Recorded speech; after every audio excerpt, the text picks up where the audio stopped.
Welcome to Icon India Narayanguda metro station దగ్గర ఉన్నటువంటి head office నుంచి మీకు ఆఫ్లైన్ క్లాసెస్ని ప్రొవైడ్ చేయడం జరుగుతూ ఉంది. మీరు గ్రూప్ 1, 2, 3, 4 అలాగే ఎస్ఐ కానిస్టేబుల్ ఇలా ఏ ఎగ్జామ్కి ప్రిపేర్ అవుతున్నా కూడా ఆఫ్లైన్లో నేరుగా కోచింగ్ తీసుకోవాలి అని అనుకుంటే మీరు హైదరాబాద్లో నారాయణగూడ మెట్రో స్టేషన్ దగ్గర ఉన్నటువంటి ఐకాన్ ఇండియా ఆఫీస్కి రావచ్చు, జాయిన్ అవ్వచ్చు. సో క్లాసెస్ అనేవి ప్రారంభించబడ్డాయి కూడా. సో ఈ క్లాసెస్ కోసం మీకు అడ్మిషన్స్ అనేవి ఓపెన్గా ఉన్నాయి, మీరు జాయిన్ అయిపోవచ్చు, ఆఫ్లైన్లో మీ ప్రిపరేషన్ని కొనసాగించవచ్చు. సరే, ఆఫ్లైన్ కోచింగ్ తీసుకోవడం వల్ల మీకు కలిగే బెనిఫిట్స్ ఏంటి అని అంటే నేరుగా ఎవరైతే లెక్చరర్స్ ఉంటారో వారితో మీకు ఒక ఇంటరాక్షన్ ఉంటుంది, అలాగే డైలీ ఎగ్జామ్స్ ఉంటాయి, అలాగే మీకు డైలీ ఎగ్జామ్స్తో పాటు వీక్లీ గ్రాండ్ టెస్ట్ ఉంటుంది. నేరుగా డౌట్ క్లియరెన్స్ చేసుకోవడానికి 100% ఛాన్స్ ఉంది. ఇక ఆన్లైన్లో కూడా ఐకాన్ ఇండియా తక్కువతో కోర్సెస్ని అందిస్తూ ఉంది. మీరు ప్రిపేర్ అవుతున్నటువంటి అన్ని పోటీ పరీక్షలకి సంబంధించిన క్లాసెస్ ఐకాన్ ఇండియా ఆన్లైన్లో ప్రొవైడ్ చేస్తూ ఉంది. ఐకాన్ ఇండియా యాప్ని ఇప్పటివరకు డౌన్లోడ్ చేసుకోకపోతే డౌన్లోడ్ చేసుకోండి. ఇక ఐకాన్ ఇండియా ఉచితంగా మీకు ఎక్స్క్లూజివ్గా అందిస్తున్నటువంటి తెలంగాణ ఎకానమీకి సంబంధించినటువంటి పీడిఎఫ్స్ని అందించడం జరుగుతుంది త్రూ యాప్. సో దీనికోసం కూడా మీరు యాప్ని డౌన్లోడ్ చేసుకోవాల్సి ఉంటుంది. చేసుకున్నట్లయితే యాప్ని డౌన్లోడ్ చేసుకొని స్టడీ మెటీరియల్ అనేటువంటి ఆప్షన్లో చూడండి. అన్ని స్కీమ్స్కి సంబంధించిన పీడిఎఫ్స్ని క్లాస్ అయిపోయిన వెంటనే మీకు అందజేస్తూ ఉన్నాం.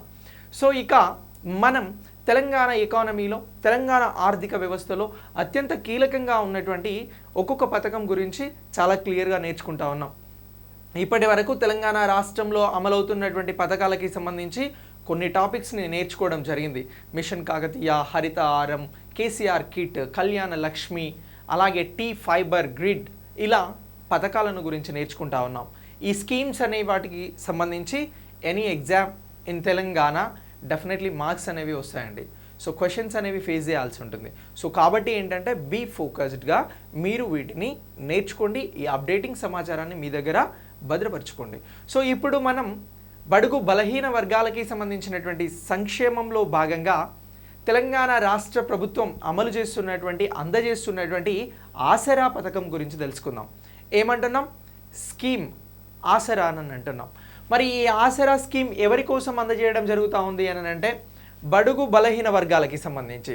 సరే, ఎలా దీన్ని బడుగు బలహీన వర్గాల వారికి సంబంధించినటువంటి స్కీమ్గా చెప్తారు అని మీకు ఒక డౌట్ రావచ్చు. నేను ఫస్ట్ క్లాస్ నుంచి చెప్తా ఉన్నాను, తెలంగాణలో అమలవుతున్నటువంటి స్కీమ్స్ని 5 రకాలుగా బైఫర్కేట్ చేయడం జరిగింది. ఇందులో ఒకటి వచ్చి రైతుల సంక్షేమానికి సంబంధించినటువంటి స్కీమ్స్ అన్నాం. మిషన్ కాకతీయ కానీ, రైతు బంధు కానీ, రైతు బీమా కానీ ఇలాంటి స్కీమ్స్ అన్నీ కూడా రైతులకి సంబంధించిన వెల్ఫేర్కి చేస్తున్నటువంటి స్కీమ్స్.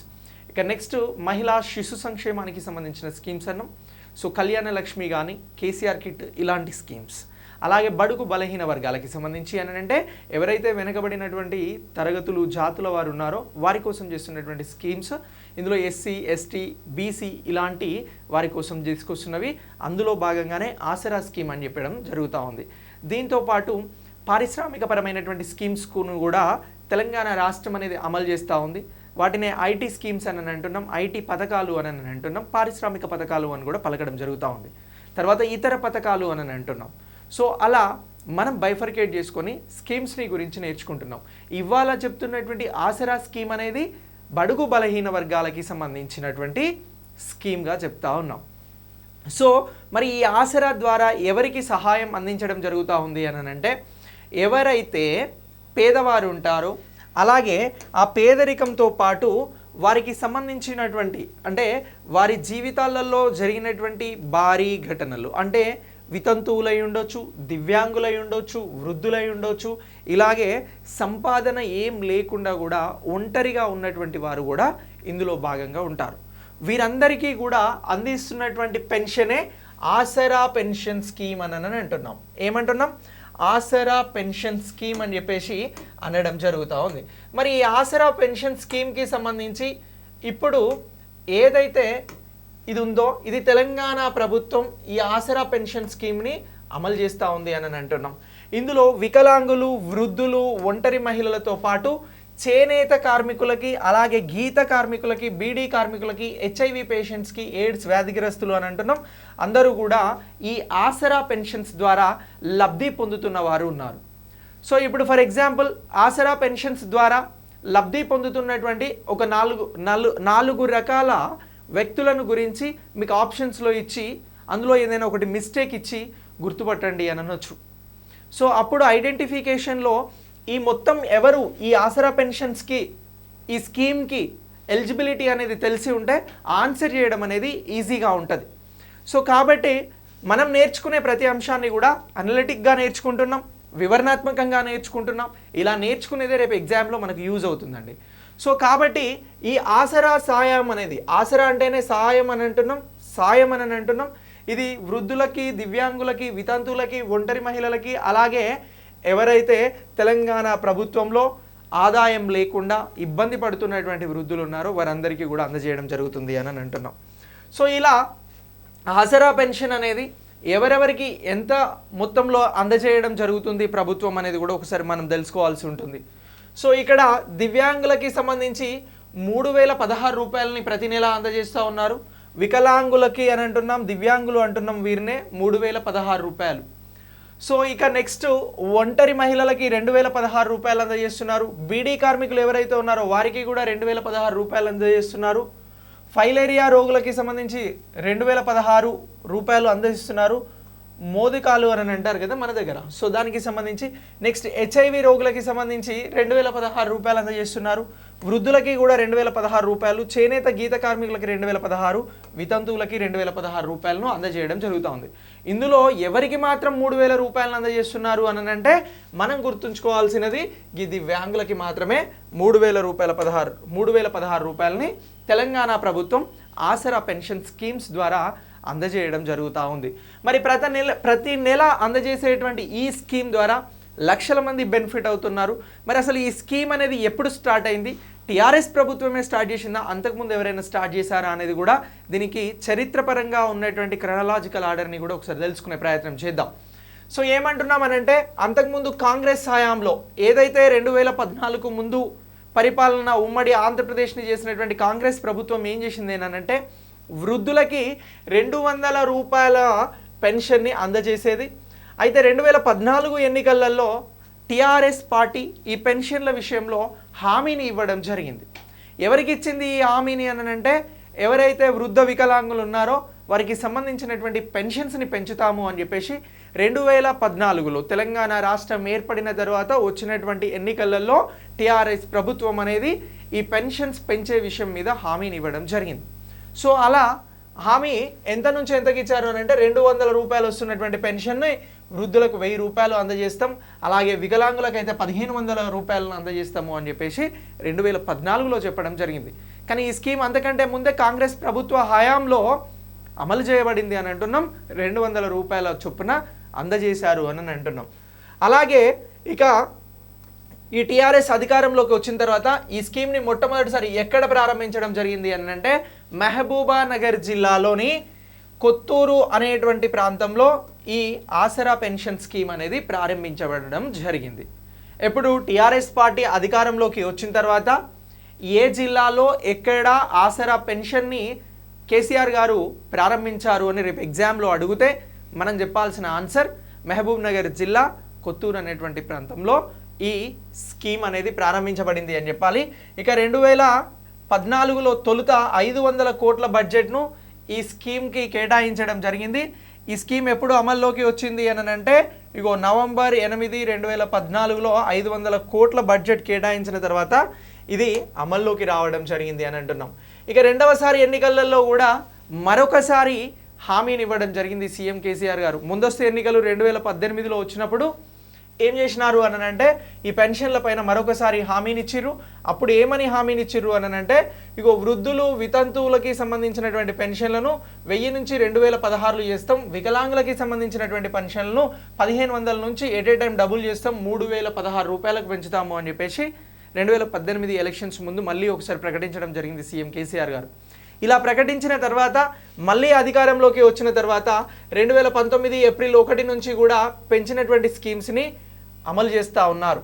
ఏదైతే 2018లో ఇచ్చినటువంటి హామీ ప్రకారం 2000 రూపాయల స్కీమ్ ఎవరైతే వితంతువులు వృద్ధులు ఉన్నారో వారికి 3016 రూపాయలను వికలాంగుల కోసం 2019 నుంచి అమలు చేయడం జరుగుతూ ఉంది అని అంటున్నాం ఏప్రిల్ 1 నుంచి. ఓకే, సో ఇలా ఈ పథకం కోసం 2019-20లో 9402 కోట్ల రూపాయలను కేటాయించడం జరిగింది. 2014తో పోలిస్తే చాలా చాలా ఎక్కువ. 2014లో 500 కోట్లు కేటాయించారు. 2019-20కి వచ్చేసరికి 9402 కోట్లను కేటాయించారు అని అంటున్నాం. ఇక 2020-21 బడ్జెట్లో ఈ పథకం కోసం 2356 కోట్ల రూపాయలను కేటాయించడం జరిగింది గత ఏడాది. సో దీన్ని పెంచి 11758 కోట్ల కేటాయింపు అనేది చేయడం జరిగింది. ఇక ఆ తర్వాత ఆసరా పెన్షన్ల కోసం ఈ ఏడాది బడ్జెట్లో ఎంత అనంటే 11728 కోట్ల రూపాయలను ప్రభుత్వం అనేది ప్రతిపాదించినట్లు మనం గుర్తుంచుకోవాల్సి ఉంటుంది. ఇప్పుడు ఇది మనకు చాలా చాలా ఇంపార్టెంట్ ఎగ్జామినేషన్ పాయింట్ ఆఫ్ వ్యూలో. ఎందుకు అనంటే మనం 2022-23కి సంబంధించినటువంటి పరీక్షలు రాయబోతున్నాం కాబట్టి ఈసారి ఆసరా పెన్షన్లకు కేటాయించినటువంటి బడ్జెట్ ఎంత అని అడుగుతారు. అప్పుడు మనం చెప్పాల్సిన ఆన్సర్ 11728 కోట్లు. మరి ఇది ఎక్కడ ప్రారంభమైంది, ఎప్పుడు ప్రారంభమైంది అని జీకే పాయింట్ ఆఫ్ వ్యూలో అడుగుతారు తెలంగాణ ఎకానమీలో. ఎప్పుడు ప్రారంభమైంది అని అంటే 2014 ఎలక్షన్స్ అయిపోయిన తర్వాత ఈ స్కీమ్ని ప్రారంభించారు అని అంటున్నాం. ఎక్కడ అనంటే మహబూబ్ నగర్ జిల్లాలోని కొత్తూరులో. సో ఇలా ఈ పాయింట్ని కూడా గుర్తుంచుకోవాల్సి ఉంటుంది. సో ఇక ఈ ఏడాది బడ్జెట్ కేటాయింపులు అనేవి ఇంపార్టెంట్గా చెప్తా ఉన్నా. అలాగే పెన్షన్ అర్హత వయసును కూడా తెలంగాణ ప్రభుత్వం ఏం చేసింది అని అంటే తగ్గించింది. ఇంతకుముందు 65 సంవత్సరాలు ఉన్న వారికి ఈ స్కీమ్ని అప్లికేబుల్ చేయడం జరిగింది, ఆసరా పెన్షన్స్ని ఇవ్వడం జరిగింది. దాన్ని ఇప్పుడు ఏం చేసినారు అని అంటే ఈ 65 సంవత్సరాలు ఉన్నటువంటి వయసుని 57 ఏళ్లకు తగ్గించడం జరిగింది. సో ఇది ఎప్పుడు ప్రకటించారు, మొదటిసారి వయసును తగ్గిస్తాము అని అంటే 2020 మార్చి 8న ప్రకటించడం జరిగింది. మార్చి 8 ఏ రోజుకు ప్రత్యేకం అని అంటే వరల్డ్ ఉమెన్స్ డేకి అని చెప్పేసి మనం గుర్తుంచుకోవాల్సి ఉంటుంది. సో ఆ రోజున 2020న వయసును 65 సంవత్సరాల నుంచి 57 సంవత్సరాలకి ఆసరా పెన్షన్లలో తగ్గిస్తున్నాము అని తెలంగాణ ప్రభుత్వం ప్రకటన చేసినటువంటి అంశం కూడా మనకు ఆసరా పెన్షన్లలో చాలా ఇంపార్టెంట్ అని నేను చెప్తా ఉన్నా. సో మనం నేర్చుకునేటువంటి మొత్తం టాపిక్లో కొన్ని బుల్లెట్ పాయింట్స్ని గుర్తుంచుకోవాల్సి ఉంటుంది. సో అలా దీన్ని మనం గుర్తుంచుకోవాలి. నెక్స్ట్ 57 ఏళ్ళు నిండినటువంటి వారికి 2600 చొప్పున ఈ వృద్ధాప్య పెన్షన్ అనేది తెలంగాణ ప్రభుత్వం అమలు చేస్తూ ఉంది. ఇక ఓటర్ కార్డు, ఆధార్ కార్డు సూచించేటువంటి పుట్టిన తేదీ వివరాల ఆధారంగా వయసు అనేది నిర్ధారిస్తున్నారు. ఇక ఇందులో కల్లుగీత కార్మికులకి కూడా పెన్షన్ ఇస్తున్నారు, ఆసరా పెన్షన్ అని అన్నాం కదా. మరి వారి వయసు ఎంత ఉండాలి అని అంటే 50 సంవత్సరాలు నిండిన వారై ఉండాలి. లబ్ధిదారుడు ఎవరైతే పెన్షన్ తీసుకోవడానికి అప్లై చేసుకుంటున్నాడో అతను ఏదైనా వారికి సంబంధించిన కల్లు కార్మికుల సహాయక సంఘంలో సభ్యత్వం కలిగి ఉండాలి అని చెప్పేసి కూడా ఇక్కడ ఒక కండిషన్ పెట్టడం జరుగుతూ ఉంది. చేనేత కార్మికులకు కూడా ఈ పథకాన్ని అమలు చేస్తున్నారు అని చెప్పినాం కదా. మరి వారి వయసు ఎంత ఉండాలి అని అంటే 50 సంవత్సరాలే ఉండాలి. వారికి సంబంధించి 50 సంవత్సరాలు ఉన్న వారికి ఇది ఇవ్వడం జరుగుతూ ఉంది. వితంతువులకి కూడా 2016 రూపాయలు అందజేస్తున్నాం కదా.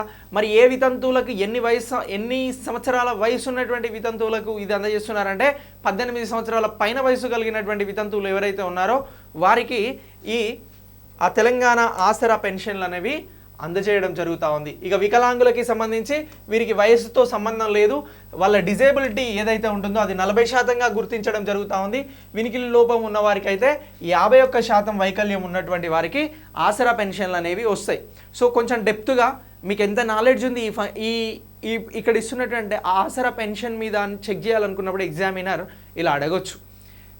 వికలాంగులకి, దివ్యాంగులకి పెన్షన్స్ ఇస్తున్నారు, ఆసరా పెన్షన్లు, మరి వారికి సంబంధించి డిజబిలిటీ పర్సెంటేజ్ ఎంత ఉండాలి అని చెప్పేసి అడగవచ్చు.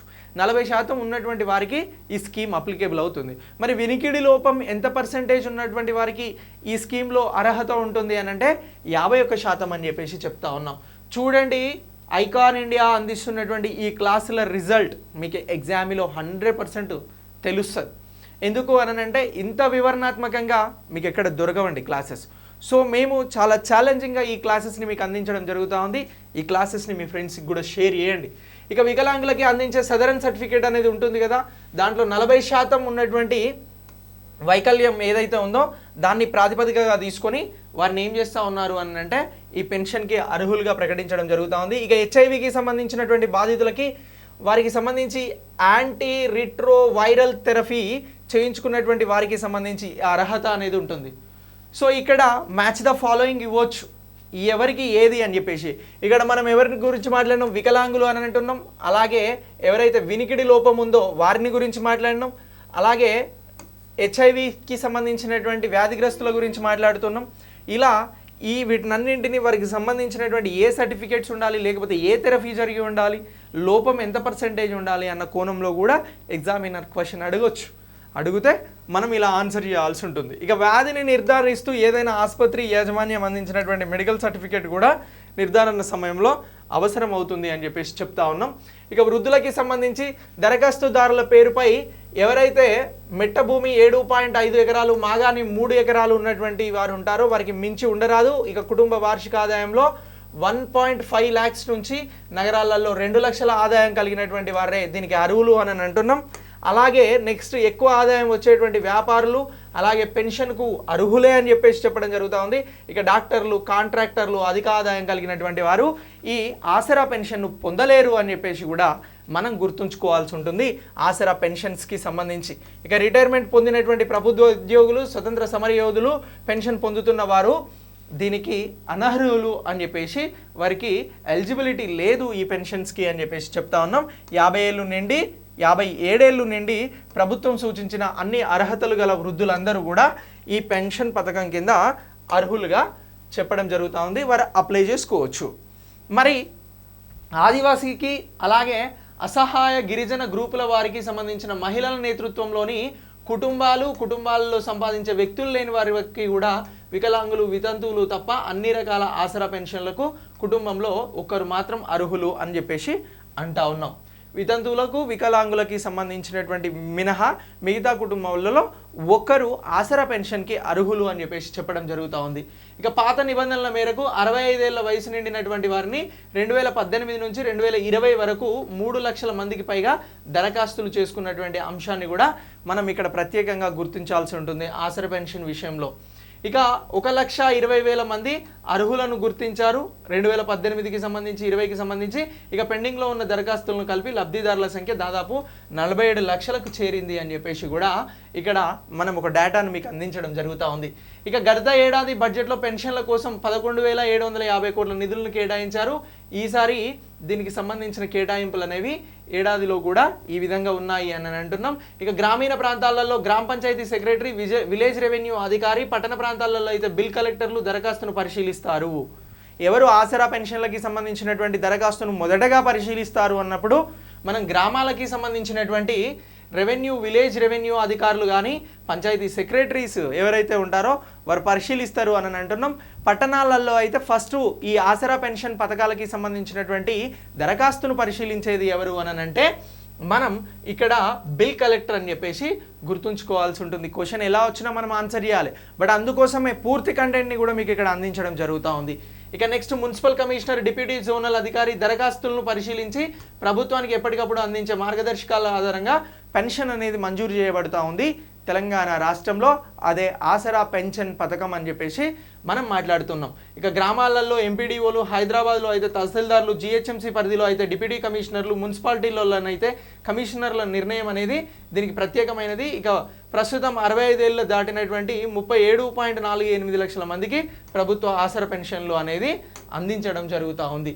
ఇక తెలంగాణ బడ్జెట్ 2022-23లో ఆసరా పెన్షన్ పథకం కోసం 7 మార్చ్ 2022న 11,728 కోట్ల రూపాయలను కేటాయించిన అంశం మీ అందరికీ కూడా తెలుసు. అది సైలెంట్లో పెట్టు. సో ఇక నెక్స్ట్ కోవిడ్-19 మహమ్మారి కారణంగా అమల్లో జాప్యం జరిగింది. అయినా తగ్గించిన వయోపరిమితిని వచ్చే ఆర్థిక సంవత్సరం నుంచి అమల్లోకి తీసుకురావాలని కూడా నిర్ణయించారు. తగ్గించిన వయోపరిమితి అంశంలో కోవిడ్కి సంబంధించినటువంటి ఆంక్షలు అనేవి దానికి కోవిడ్ నిబంధనల వల్ల దాన్ని అమలు చేయలేకపోతా ఉన్నారు. ఇక దీనికి సంబంధించి నెక్స్ట్ అమలు చేసేందుకు సిద్ధంగా ఉన్నారు. ఇక ఆసరా పెన్షన్ల కోసం ప్రభుత్వం ప్రతిపాదిస్తున్నటువంటి ఈ మొత్తం అమౌంట్ ఏదైతే ఉందో దీని గురించి మంత్రి ప్రత్యేకంగా తెలిపినటువంటి విషయాన్ని కూడా మనం గుర్తుంచుకోవాలి. ఇక 2019లో అక్టోబర్లో ఖైరతాబాద్లో ఉన్నటువంటి పంచాయతీరాజ్ మరియు గ్రామీణాభివృద్ధి మంత్రిత్వ శాఖ ఎర్రబెల్లి దయాకర్ రావు గారు ఎవరైతే ఉన్నారో అతని పరిధిలోకి వచ్చేటువంటి ఈ పెన్షన్లకి సంబంధించి ఏం చేసినారు అని అంటే ప్రభుత్వ ఆసరా కాల్ సెంటర్ను ఏర్పాటు చేయడం జరిగింది. ఇప్పుడు నేను క్వశ్చన్ అడుగుతున్నా, ప్రభుత్వం ఆసరా పెన్షన్లకి సంబంధించి కాల్ సెంటర్ను ఎప్పుడు ప్రారంభించడం జరిగింది అని రేపు ఎగ్జామ్లో అడిగితే మనం ఏం చెప్పాలి అని అంటే 2019 అక్టోబర్ అని చెప్పాల్సి ఉంటుంది.